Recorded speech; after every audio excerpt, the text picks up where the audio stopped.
Meanwhile, Donald Trump is under fire for criticizing American Jews on his social media platform. He wrote, "No president has done more for Israel than I have."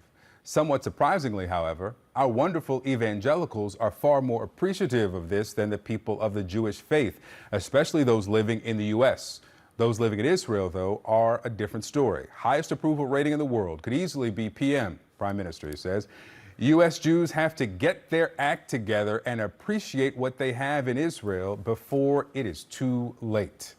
CEO of the Jewish Democratic Council of America, Halie Soifer, joins us now. Halie, thanks for your time. Your reaction to what the former president posted there on his social media platform? Thanks, Victor. Yes, what Donald Trump posted really demonstrates three things. First, Donald Trump doesn't know the first thing about American Jews. We're loyal Americans, which is why we prioritize the future of our democracy. This has nothing to do with Israel.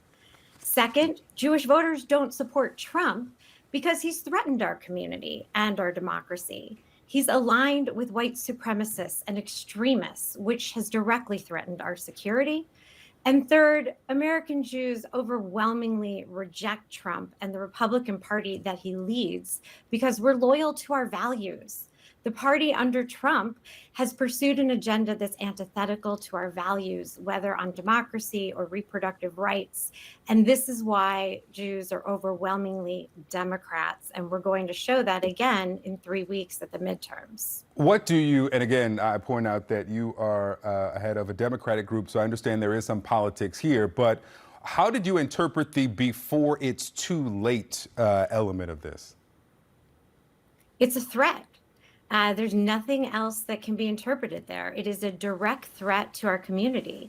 I don't know what exactly he's threatening, but it's not the first time. Sadly, it likely won't be the last. And also, there's been a deafening silence among Republicans in response to this threat.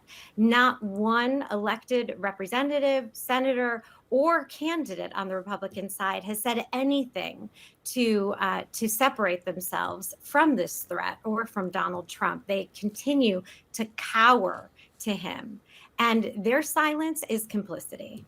Let me ask you about one candidate specifically. If this was about Trump or if this was about a specific race, just minutes after this post, he posted an endorsement of Congressman Lee Zeldin, who is one of only two Jewish Republicans in the House of Representatives. He's now the Republican nominee for governor of New York.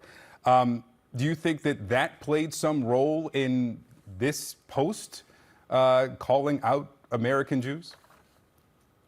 I don't. And as I said, this is not the first time. If you recall, in 2019, Donald Trump called the majority of American Jews, Jewish Democrats, disloyal. Disloyal to him, disloyal to whom, I don't know. But we're loyal to our values. And that's why overwhelmingly American Jews are Democrats, because the Democratic Party represents our values. The defense that we hear from former President Trump and some of his defenders is that, of course, he isn't an anti-Semite because he has Jewish grandchildren, has a Jewish daughter. To that defense, you say what? The only thing true about that statement is that he does, in fact, have Jewish members of his family.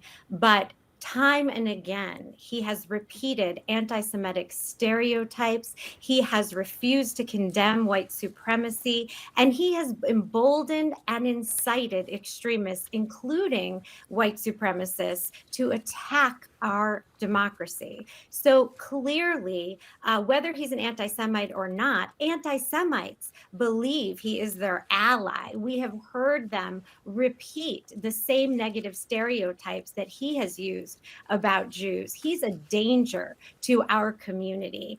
And the Republican Party that he leads is a danger because he has used extremism to further his political agenda. That has nothing to do with his family. And frankly, it has nothing to do with Israel. Halie Soifer, thank you.